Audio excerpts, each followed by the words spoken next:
अनि नेपालको सम्प्रभुता अमेरिकाको नियन्त्रणमा गयो भनेर औपचारिक चिठी लेख्ने तपाईँ होइन। दुईटा ठुला महलको बीचमा एउटा सानो झोपडी छ भने त्यो झोपडीमा आगो लाग्यो भने दुईटै महल डढ्छन्। यो कुरा चीनलाई पनि थाहा छ, यो कुरा भारतलाई पनि थाहा छ। विश्व दुनियाँबाट हेर्नुभएका सम्पूर्ण नेपालीहरूलाई म हार्दिक स्वागत गर्न चाहन्छु। आदरणीय दर्शकबिन, परराष्ट्र मन्त्री नारायण खड्काको अमेरिका भ्रमण सँगसँगै नेपालमा देखिएका तमाम समस्याको बारेमा आज हामी गहन रूपमा अध्ययन गर्नेछौँ। संयुक्त राष्ट्रसङ्घको महासभामा उहाँ सम्बोधन गर्न गइसकेपछिको परिस्थिति र नेपालमा एमसीसीको चर्चामा पनि आज हामी केन्द्रित हुनेछौँ। समग्र देशको बारेमा, विश्व राजनीतिमा जोडिएका नेपालका परिवेशहरूमा केन्द्रित हुनेछौँ। हाम्रो बिचमा वरिष्ठ अधिवक्ता विष्णु भट्टराई हुनुहुन्छ।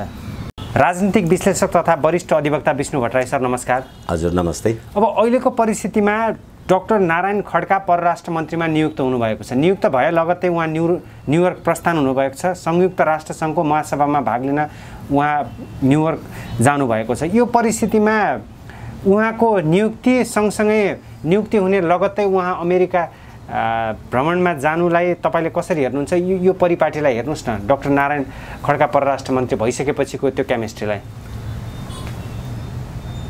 अन्य अवस्थामा परराष्ट्र मन्त्री नियुक्ति हुनु र संयुक्त राष्ट्रसङ्घको सदस्य भएको कारणले संयुक्त राष्ट्रसङ्घको महासभामा भाग लिन संसारका सदस्य राष्ट्रहरूका प्रतिनिधि जानु एउटा स्वाभाविक कुरा हो।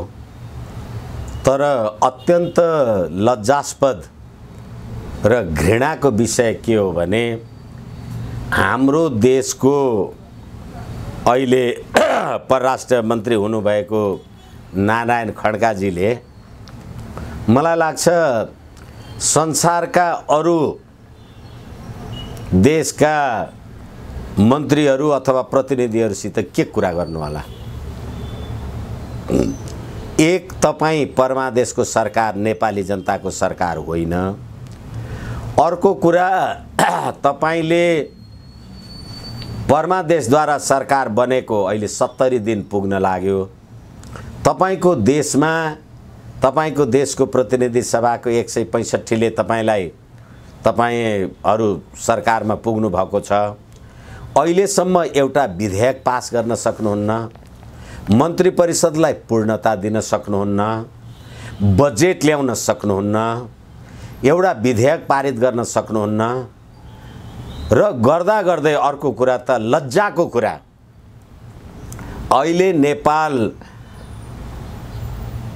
सार्कको दक्षिण एसिया क्षेत्रीय सहयोग सङ्गठनको अध्यक्ष पनि हो। त्यो अध्यक्ष भएको नाताले अफगानिस्तान पनि यसको सदस्य हो भने अब अहिले अन्तर्राष्ट्रिय अथवा संयुक्त राष्ट्रसङ्घको महासभामा यी सम्पूर्ण देशका प्रतिनिधिहरू सम्मिलित हुँदैछन् भने नेपालले त अध्यक्षको हैसियतले सार्क सम्मेलन गर्न सकेन। अहिले सार्कका सदस्य राष्ट्रहरू जम्मा हुने संयुक्त राष्ट्रसङ्घको महासभामा ती देशबाट आएका प्रतिनिधि अथवा परराष्ट्र मन्त्रीहरूसँग एउटा वार्ताको वातावरण पनि गर्न सकेन। र भन्ने कुरा के रह्यो भने अफगानिस्तानको प्रवेशलाई भारतले इन्कार गर्ने र अफगानिस्तानको अहिलेको विद्रोही नेतृत्वको तालिबानी सरकारलाई अमेरिकाले समर्थन नगर्ने, अनि यो नारायण खड्का भन्ने प्रवृत्तिहरू यिनीहरू एमसीसी पास गर्ने कुरामा फातेमा सुमारको पछि लागेर हिँड्ने अथवा जे भन्नुहोस्। यसकारणले गर्दाखेरि यो राष्ट्रको राष्ट्रिय अस्मिता र अन्तर्राष्ट्रिय स्तरमा नेपालको मान मर्यादा, इज्जत, प्रतिष्ठा यिनीहरूले निर्वाह गर्न सक्छन्। किनभने महासभामा जानकै लागि चाहिँ तपाईँ परराष्ट्र मन्त्री नियुक्ति गर्न सक्नुहुँदो रहेछ भने अरू देशका तमाम कुराहरूलाई सम्बोधन गर्नको लागि त मन्त्री परिषद विस्तार पनि गर्न सक्नु भएन, एउटा विधेयक पास गर्न सक्नु पनि भएन र नेपाली जनताको सुख शान्ति समृद्धिको लागि एउटा काम पनि गर्न सक्नु भएन। यस्तो लाचार सरकारको प्रतिनिधित्व गरेर जाँदाखेरि ठिक छ, उहाँहरूलाई आउने जाउने खाने पिने अब राजकीय शोक सैल आदि इत्यादि त होला, तर यसले हाम्रो राष्ट्रिय अन्तर्राष्ट्रिय इज्जत मान प्रतिष्ठामा वृद्धि गर्छ, सम्मान पुग्छ भन्ने कमसेकम मलाई लाग्दैन। अब नेपालमा जनस्तरमा एमसिसीको व्यापक विरोध भइरहँदा परराष्ट्र मन्त्री यति बेला न्युयोर्कमा हुनुहुन्छ, अमेरिकामा हुनुहुन्छ, उहाँको यो भ्रमणलाई उहाँले सम्बोधन गर्ने सम्मेलन पछिका कार्यक्रमहरूमा एमसिसीको विषयले समावेश होला कि नहोला? त्यो एमसिसीको विषयलाई जोडेर हेर्दा मिल्यो कि मिलेन अथवा मिल्दैन? मलाई लाग्छ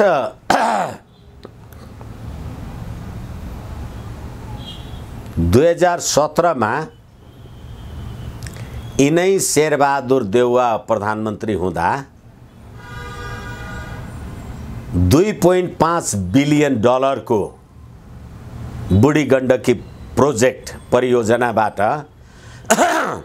चीनको गेजुवा कम्पनीलाई उहाँले निकाल्नु भएको थियो र त्यसको 4 वर्ष पुग्दा नपुग्दा अहिले यिनै अनि गेजुवा कम्पनीबाट गेजुवालाई बुढी गण्डकी प्रोजेक्टबाट निकालेपछि उहाँहरूले चाहिँ 2017 मै एमसिसी परियोजना एमसिसी कम्प्याक्टमा सही गर्नुभएको थियो। ठिक त्यसको 4 वर्ष पछाडि त्यही मान्छे प्रधानमन्त्री भयो अनि त्यो एमसिसी परियोजना एमसिसी कम्प्याक्ट लागू गर्नका लागि फातेमा सुमार यहाँ आइन् अथवा जे भयो जगजाहेर छ, यसलाई धेरै दोहोऱ्याइरहनु परेन। यो सरकार त जुनसुकै हालतमा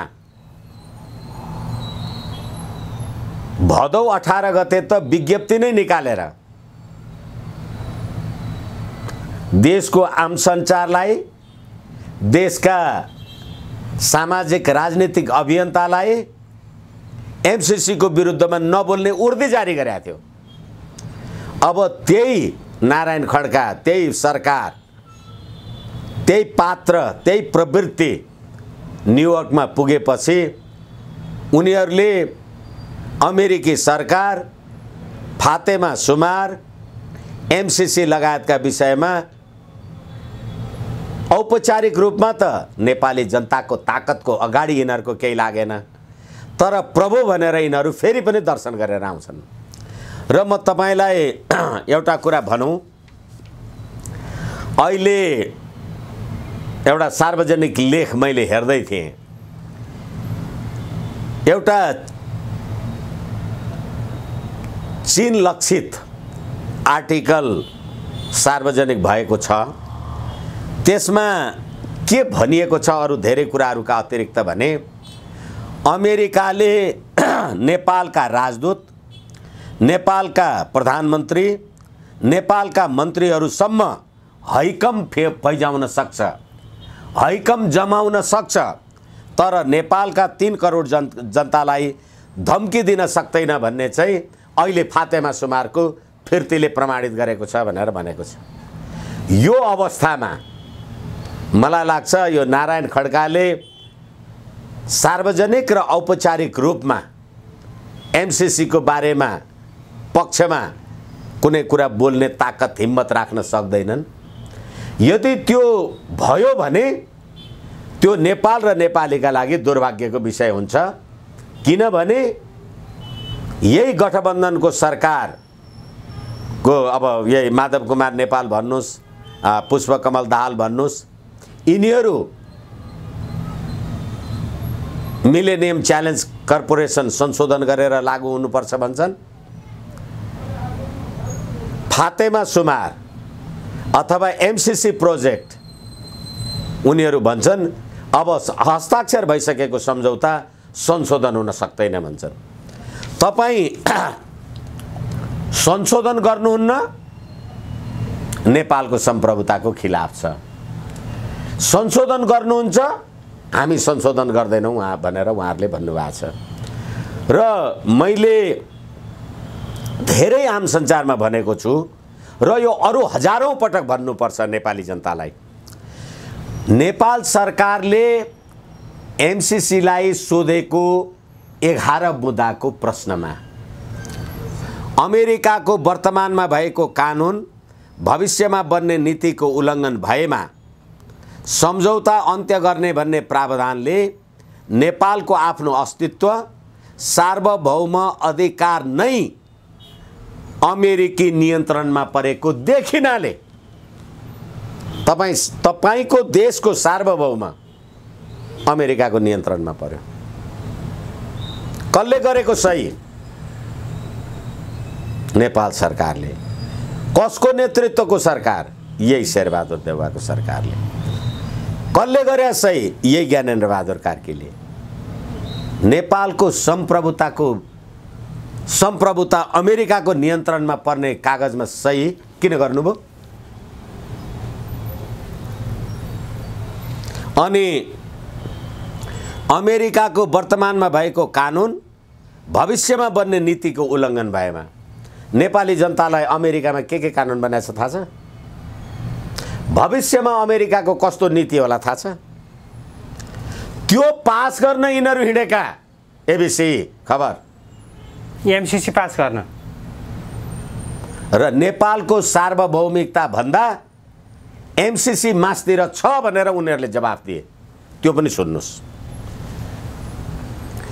अमेरिकाका कानुन वा नीतिको उल्लङ्घन गर्ने कुनै पनि कार्यका लागि एमसीसी को अनुदान प्रयोग गर्न पाउँदैन भन्ने कुरा दफा 5(1) ख 3 ले जोड दिएको छ। उक्त दफाको उद्देश्य एमसीसी अनुदानको उपयोगको सन्दर्भमा सीमित गर्नु हो, तर एमसीसी बाहेकका अन्य सहायताको हकमा नेपाल सरकारको सार्वभौमिकतामाथि कुनै बाध्यता छैन भनेपछि एमसीसीलाई चाहिँ सार्वभौमिकता भन्दा ठुलो भएछ नि त। र यो एमसीसी प्रोजेक्टको प्रस्तावनामा नेपालको लोकतन्त्र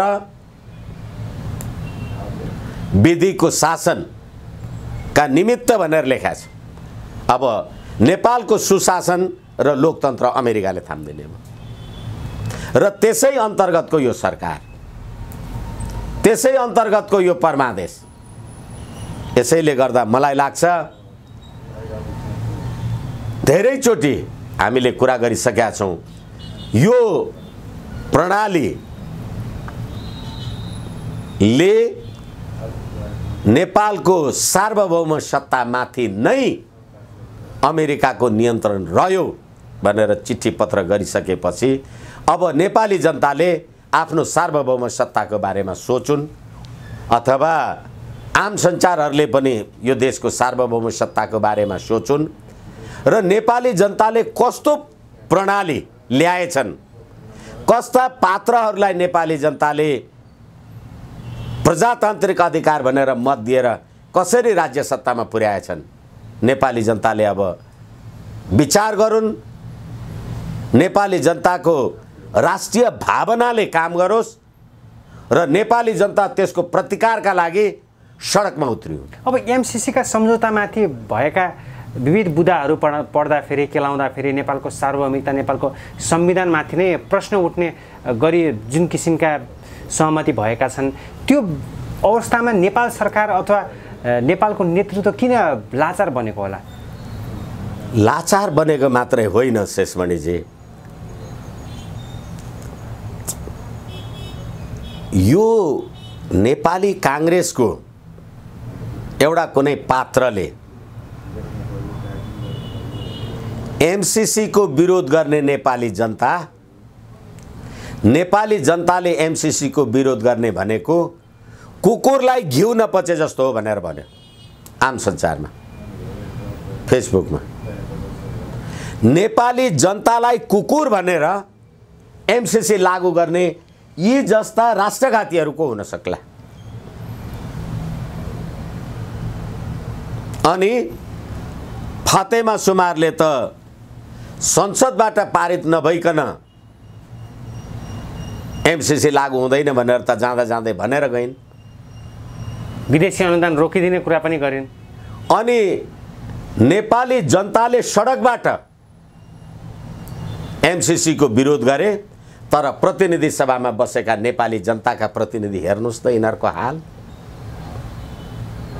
नेपालको सम्प्रभुता अमेरिकाको जिम्मा लगाउनका लागि तपाईलाई मैले भोट दिया हो।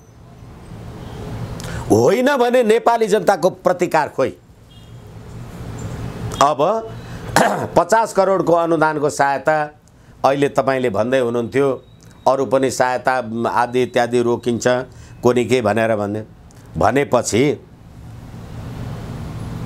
हामीले संसारका अरू शक्ति राष्ट्रहरूबाट अथवा अमेरिकाबाटै पनि अरू विषयमा पनि त आर्थिक सहयोग लिएका होलाौँ, तर एमसीसी मात्रै संसदबाट किन पास हुनु पर्यो? र म गरिब छु, मलाई तपाईँ 50 करोड डलर दिँदै हुनुहुन्छ भने म गरिबले पो मलाई त्यो पैसा छिटो दे भन्नु पर्यो। 4 वर्ष भयो मैले त्यो पैसा लिएको छैन, तपाईँ पैसा लिइ भनेर मेरो घर घर आउनुहुन्छ भने यो विशुद्ध आर्थिक सहायता हो भने लिन्न भन्दा पनि नपाइने अवस्था भयो नि त अहिले त। हो, यसैले मैले निवेदन गर्दैछु। तर एक हिसाबले हेर्दाखेरि सरकारले त लिन्न भनेको छैन नि। जनताहरू, केही पङ्क्तिका जनताहरू सडकमा आउँदैमा उनीहरूले लिन्न भन्नेमा त्यसले सिङ्गो देशलाई रिप्रेजेन्ट गर्छ र नेपाल सरकारले लिन्न भने पो त्यसलाई विदेशीहरूले मूलभूत प्राथमिकता दिन्छन् नि। क्षमा चाहौँ, यो कसको सरकार? जनताले चुनेको सरकार। अनि जनताभन्दा चुनेको सरकार जनताको इच्छा भन्दा भनेको छ। जनताको इच्छा भन्दा माथि तपाईँ निर्णय गर्न सक्नुहुन्छ? त्यही नसकेको हो अहिले, नभए यिनीहरू त तयारै थिए नि। को केपी ओलीले लिन्न भन्यो? अनि सरकारका पक्षबाट त कुरा आयो नि, सडकमा 2-4 जना कराउँदैमा हुन्छ, नेपाल सरकारले लिन्न भन्न पर्यो, त्यो स्ट्यान्ड हुनु पर्यो भनेर भन्यो। हो, त्यसैले नेपाल सरकारले लिन्छु किन नभने त अस्ति? कसको ताकत? पारित हुन्छ भनेर त देउबारे भन्नुभएको छ नि। हुन्छ भने त किन नगरेको? केपी शर्मा ओलीले पारित गर्छु भनेर किन नभन्या त? ऊ पनि त हिजो प्रधानमन्त्री थियो। माधव नेपालले किन नभन्या त? पुष्पकमल दाहालले किन नभन्या त? किनभने सरकार नेपाली जनताको, नेपाली जनताले सडकबाट खबरदार गर्दा गर्दै तपाईँ पास गरेर हेर्नुहोस् त, यी आफूलाई ठुला हुँ भन्ने आम सञ्चारलाई जनताको थ्रेट आयो। एमसीसीको विज्ञापन गर्यो भने तेरो स्टुडियो गएर फुटाइदिन्छु भनेर आयो। सरकारको कुरा गर्नुहुन्छ तपाईँ? सरकारको ताकत छ भने गर्नु नि त। फेरि फातेमा सुमार फर्केर जाँदै गर्दा उहाँले त के भन्नुभयो भने एमसीसी सम्झौता संसदबाट अनुमोदन नभई कार्यान्वयनमा जाँदैन। किन गर्नु नि त? संसद त तपाईँले राख्नु भएको छ त। 165 जनाको संसद सदस्यको प्रधानमन्त्री होइन तपाईँ? अनि त्यही पुष्पकमल दाहाल होइन संशोधन नगरिकन पास हुँदैन भन्ने? अनि त्यही 5 दलीय गठबन्धनको पुष्पकमल दाहाल होइन भने? अनि सरकारले चाहिँ कुनै के गरे? सरकारको हिम्मत थियो भने किन पास गरेन? छैन। किनभने नेपाली जनताको ताकतले, पुष्पकमलको ताकत होइन। होइन, गठबन्धनकै बेमेलले गर्दा पास नभएको कुरा पनि आयो नि त। फेरि पनि म तपाईँलाई भनौँ, गठबन्धनमा एमसीसीको बारेमा बेमेल किन भयो त? एमसीसीकै कारण हामी टुक्रिन्नौँ भनेर प्रचण्डले भन्नुभएको छ। हो, टुक्रिन्नौँ। अनि उहाँले संशोधन नगरिकन पास गर्दैनौँ पनि भनेको छ नि, के हो त? अनि फातेमाले कुनै मूल्यमा संशोधन हुँदैन भनिसकेपछि के भयो त? भयो के मलाई भन्नुहोस् न। तर अमेरिकी सरकारले त संशोधन बिना पारित हुँदैन भनेको छैन नि त। फातिमा त एउटा उपाध्यक्ष एमसीसीको, अनि उनी होइन नि त मेन बडी हो। अनि अहिले प्रश्न अमेरिकी सरकारको होइन नि शेषमनजी, प्रश्न नेपाल सरकारको हो। उनीहरूले त 2017मा सही गरेको कागज संशोधन हुँदैन भनिसक्यो, सिद्धियो। अब प्रश्न त नेपाल सरकार, नेपालको प्रतिनिधि सभा, पार्लियामेन्ट, संसदमा छ। अनि नेपालको प्रतिनिधि सभा, नेपालको गठबन्धन सरकारले गर्नु नि त पास, किन नगरे? अनि संसारबाट आउने अरू, नेपाललाई आउने अरू आर्थिक सहयोगहरू रोकिदिन्छु भनेर फातेमाले आफ्नो मात्रै ताकतमा भन्नुभयो। के बुझ्नुहुन्छ तपाईँहरू? अहिले जुन यो नारायण खड्का भन्ने एउटा त्यो परराष्ट्र मन्त्री न्युयोर्क जाँदैछ भनेपछि त्यो नेपाल सरकार गएको हो, संयुक्त राष्ट्रसङ्घको सदस्य नेपालको प्रतिनिधि गएको हो कि प्रधानमन्त्री मन्त्री परिषदको प्रतिनिधि गएको हो? के हो? सरकार गएको हो, नेपालको प्रतिनिधि गएको हो।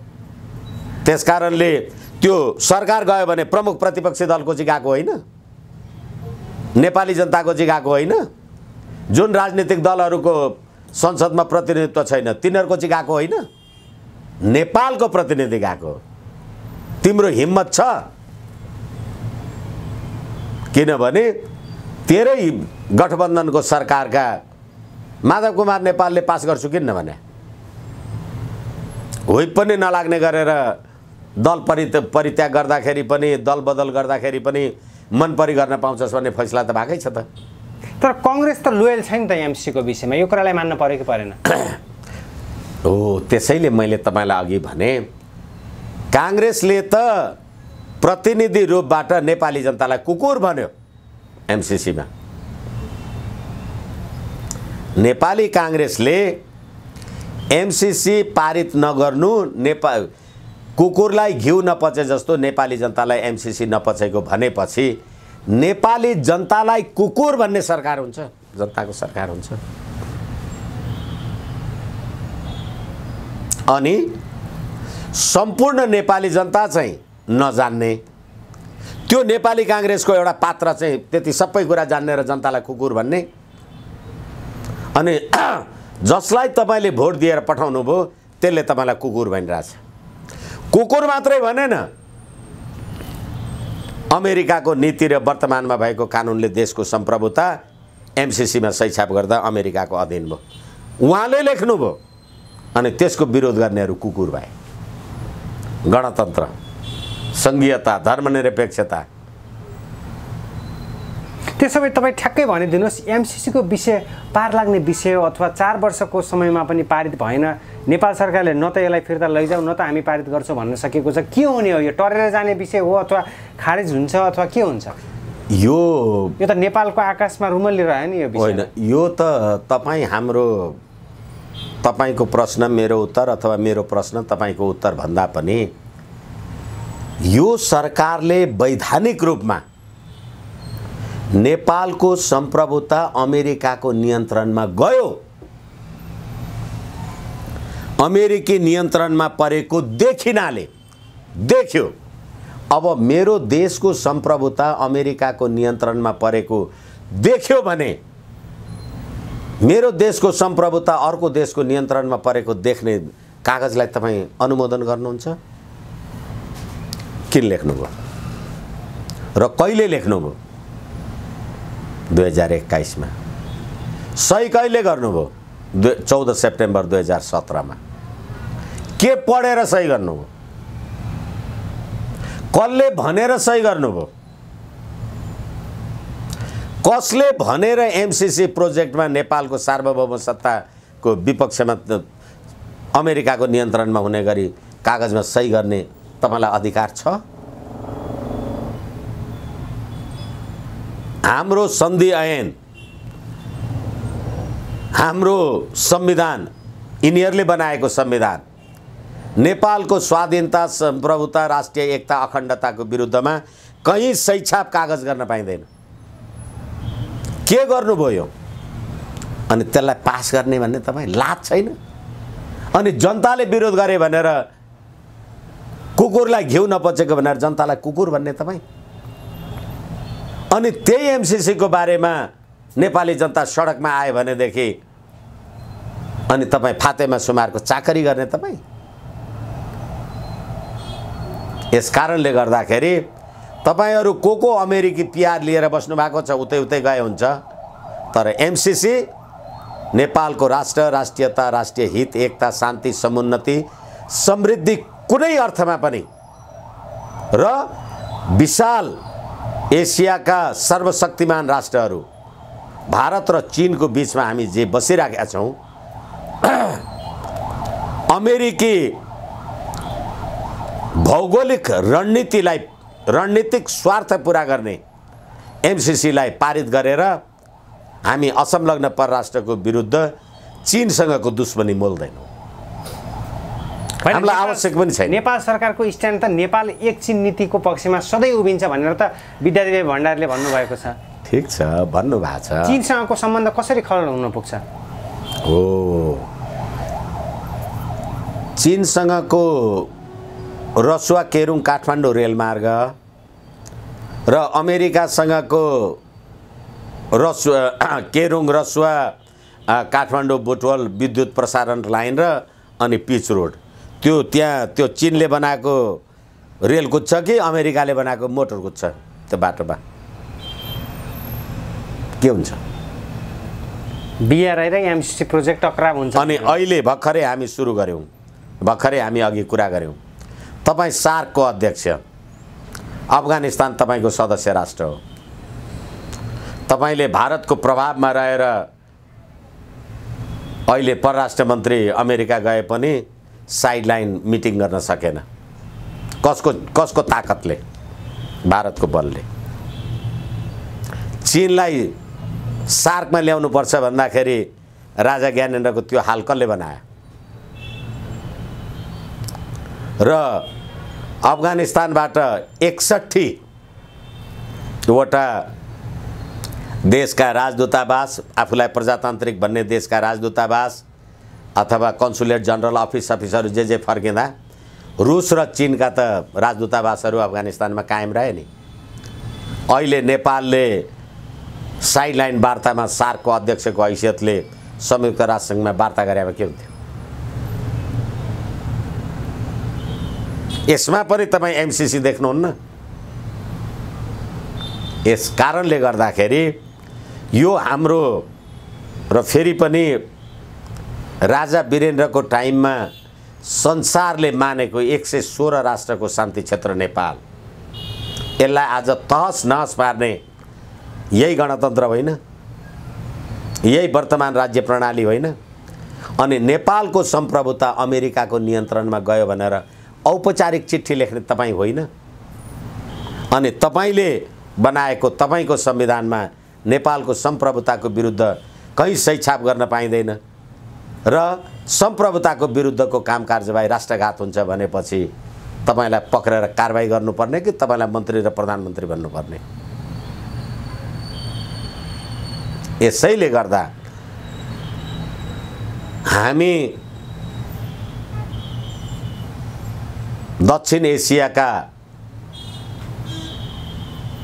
सबभन्दा ठुला शक्तिशाली, चीन त संसारकै शक्तिशाली राष्ट्रको रूपमा उदीयमान भएको राष्ट्र र भौगोलिक निकटताको कारणले गर्दाखेरि हामी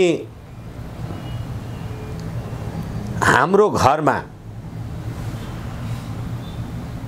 अमेरिकी इन्डो पेसिफिक स्ट्राटेजी भौगोलिक सैन्य रणनीति भित्र्याएर हामी हाम्रो घरमा आगो लगाउन चाहन्नौँ। किनभने दुईटा ठुला महलको बिचमा एउटा सानो झोपडी छ भने त्यो झोपडीमा आगो लाग्यो भने दुईटै महल डढ्छन्। यो कुरा चीनलाई पनि थाहा छ, यो कुरा भारतलाई पनि थाहा छ।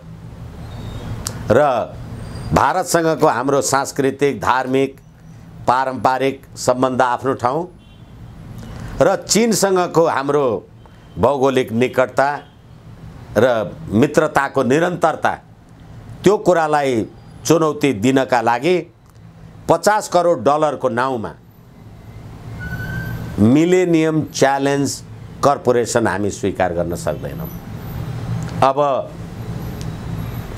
फातेमा सुमारले संसारको सहयोग रोकिदिन्छु भन्नुभयो, रोकिन सक्छ भन्नुभयो। तपाईँले विश्व ब्याङ्कबाट आउने चाहिँ एड भन्नुभयो, अनुदान भन्नुभयो, अथवा दुनियाँबाट आउने कुरालाई तपाईँले आर्थिक अनुदान भन्नुभयो। यसलाई तपाईँले, म अङ्ग्रेजीको जानकार मान्छे होइन, तर मैले जानेसम्म मिलेनियम च्यालेन्ज कोअपरेसन भने के? शताब्दी चुनौतीका लागि गठबन्धन भने होइन। तपाईँले यो सहयोग दिएको भए मिलेनियम एड, फाइनेन्सियल एड किन भन्नु भएन? चुनौती भन्ने शब्द किन प्रयोग गर्नुभयो? नेपाललाई यो शताब्दीमा संसारका कुन देशसँग के चुनौती छ र त्यो कुन चुनौतीसँग लड्नु छ हामीलाई, हाम्रो के ताकत छ? यो चुनौती भन्ने शब्दले र भर्खरै मैले तपाईलाई फातेमा सुमार गएपछि एउटा चिनिया आर्टिकलको कुरालाई उद्धरण गरेँ। अमेरिकाले यो देशका मन्त्री, प्रधानमन्त्री, राजदूत आदि इत्यादि सारा यो कुकुरलाई घिउ नपच्नेहरूलाई त किन्न सक्यो, तर नेपाली जनता 3 करोड नेपाली जनताका अगाडि केही गर्न सकेन भनेर किन भन्नु पर्यो चीनले? हामीलाई 50 करोड डलर आओस् नआओस् त्यो चीनलाई के मतलब छ? चीनले आफै 3 अर्ब दिन्छु भने। यसकारणले गर्दाखेरि यो अमेरिकाको, पश्चिमी राष्ट्रको र घोषित अघोषित भारत समेतको अमेरिकाको भौगोलिक रणनीति द्वारा चीनलाई चुनौती दिने जे कार्यवाही हो, त्यो भौगोलिक रणनीतिका लागि नेपाल मात्रै हो त्यो भूगोल, अरु भूगोलबाट सम्भव छैन। किनभने नेपालको सिमाना चीन र भारतसँग जोडिएको छ र हामी दुईटै राष्ट्रका छिमेकी राष्ट्र पनि हौं र मित्र राष्ट्र पनि हौं। चीनका पनि अरु सबै, भारतका अरु सबै चीनसँग सीमा जोडिएका कुरामा चीन र भारतको बीचमा त राजनीतिक कूटनीतिक सम्बन्ध सुमधुर त छैन भने चीनको भौगोलिक अखण्डतालाई प्रतिकूल असर पार्नका लागि अमेरिकाको भौगोलिक रणनीति त नेपालमै प्रयोग गर्नु पर्यो नि, अन्त त ठाउँै छैन। यसकारणले गर्दाखेरि यसलाई मिलेनियम च्यालेन्ज कोअपरेसन भनियो र हामी 50 करोड डलरका लागि चीनसँगको दुश्मनी मोल्न चाहदैनौं र भोलि 50 अर्बै डलर होला चीनले देला, त्यो आर्थिक सहयोग भन्दा बाहेक रणनीतिक इच्छाको कारण हो भने हामी चीनसँगको पनि त्यो सहयोग लिन चाहन्नौं। अब अहिले जसरी तपाईले चीनसँग हामी दुश्मनी मोल्न चाहदैनौं भनेर भन्नुभएको छ, यो परिस्थितिमा पश्चिमाहरूको इन्ट्रेस्ट नेपालमा बढ्दो रूपमा अगाडि बढिरहेको बेला चीन किन नेपालसँगको सम्बन्धमा किन मौन देखिएको होला, अथवा अमेरिकी प्रोजेक्ट नेपालमा भित्रिँदै गर्दाखेरि चीन किन कुनै पनि मेसेज दिएको छैन नेपाललाई? नेपालका नेता, नेपालका कम्युनिस्ट पार्टी नै यी कुनै हामी हेर्छौं नि, माओ सेतुङको नाउँबाट, माओवादको नाउँबाट 17,000 नेपाली जनता मारिए। अहिले त्यही माओवादीको नाउँबाट पार्टी खोलेर बसेको पुष्पकमल दाहाल त्यो पार्टीको अध्यक्ष, अब त माओवादी पार्टी नै विसर्जन गरिदिए पनि हुने भयो, सबैलाई मन्त्री बनाउन नसक्ने भए भन्न थाल्यो। यो संविधान अस्ति असोज 1 गते सार्वजनिक भयो। यो संविधान नै प्रतिक्रियावादी संविधान हो। यो संविधान बनाउँदा त हाम्रो रिजर्भेसन छ, अब यो संविधानद्वारा मुलुक अगाडि जाँदैन भन्न थाल्यो।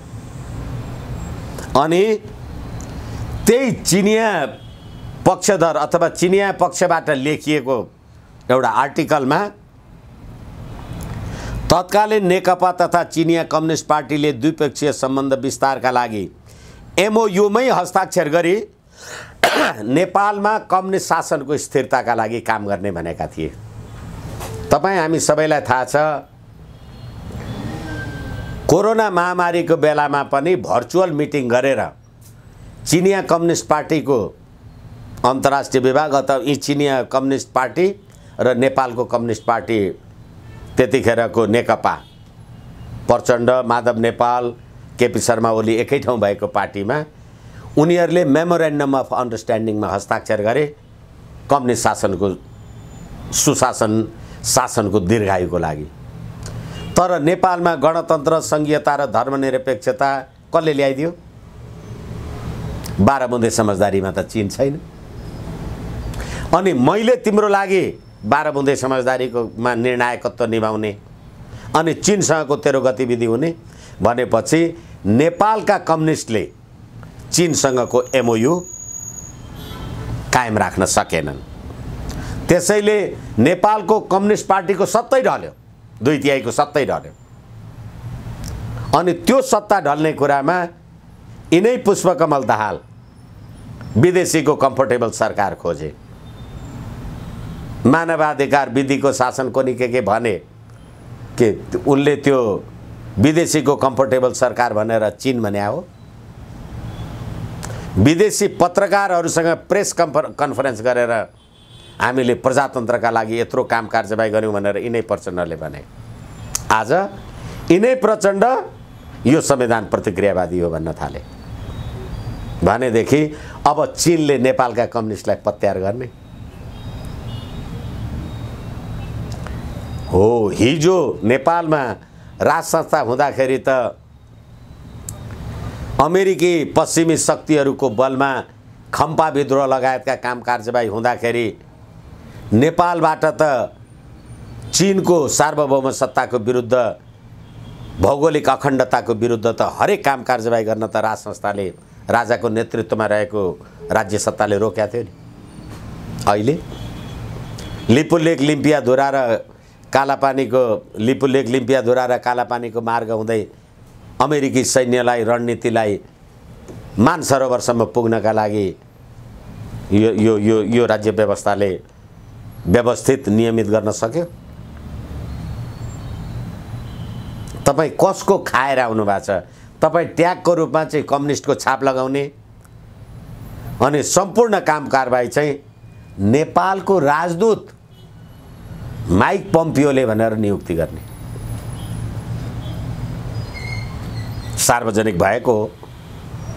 अब ठ्याक्क यो सँगसँगै विश्व राजनीतिलाई पनि तपाईँले एकदम गहन रूपमा अध्ययन गर्नुभएको छ। अब अहिलेको परिस्थितिमा चीन र अमेरिका बीचको टकराव, चीन र भारत बीचको बेमेल, भारत र पाकिस्तान बीचको टकरावले गर्दा कहीँ कतै दक्षिण एसिया नै संवेदनशील बन्दै गएको छैन अथवा दक्षिण एसियालाई नै अस्थिरतातिर लग्न खोजिएको त होइन भन्ने भान हुन्छ कि हुँदैन?